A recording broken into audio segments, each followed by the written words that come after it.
আমাদের বাবারা রাজাকার ছিলেন না, প্রধানমন্ত্রী এই কথা বলে ঠিক করে কি এই বক্তব্য প্রত্যাহার করতে হবে। এর বেশি কিছু বলেন কথা বলতে পারেন না, উনি একটা ভুল বলে স্বীকার করতে পারেন না যে আমার কথা ভুল হয়েছে, আমি কথা রাখছি না, এই কথা আমি প্রত্যাহার করেছি। এই দাবিকে থামে একেবারে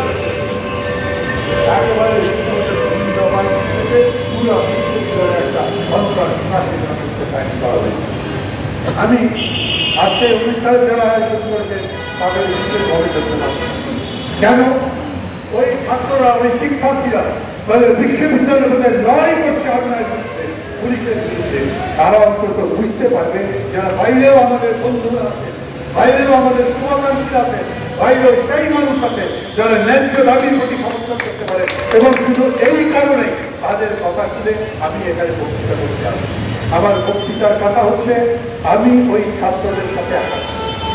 যদি মনে করেন অত্যাচার করে, বাংলা দিয়ে লাঠি পেটা করে, তাদের উপরে নির্যাতন করে, হল থেকে বের করে এই আন্দোলন সাধন করতে পারবে, তাহলে ভোটার দেখবেন উদাত্ত কণ্ঠে আহ্বান জানাচ্ছি, এই দেশের যারা নিরীহ মানুষ, ওই ছাত্রদের যারা গার্জিয়ান, যারা মুরব্বী, যারা দেশের বিবেক, যারা স্বাধীনতার কথা ভাবে, যারা রাজনীতি করে পারেন না, যারা সমাজের কাজে বসে আছে, তারা প্রত্যেকে আসেন এবং নিজেদের কথা বলেন। আমরা ছাত্রদের এই ন্যায্য দাবির সাথে মানি এবং আমরা সরকারি যে নির্যাতন তার তীব্র নিন্দা করছি। আমরা রাজনৈতিক দলগুলোর কাছে বলবো, নিজেরা আলাপ আলোচনা করে এই রকম করে একের পর এক সন্ত্রাসের খাবার প্রতিষ্ঠিত হয়ে থাকে, তাহলে বাংলাদেশের মানুষ কখনোই কথা বলতে পারবে না। এদিকে অনেকভাবে তারা আমাদের ব্যবস্থা করেছে।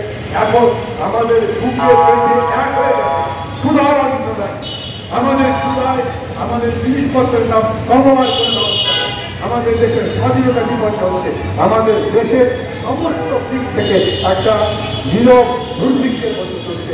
এই পরিস্থিতিতে ঐক্যবদ্ধভাবে লড়াই করতে আমাদের এগিয়ে আসতে হবে। সেই আহ্বান জানিয়ে আমি আমার বক্তব্য শেষ করছি। খোদা হাফেজ।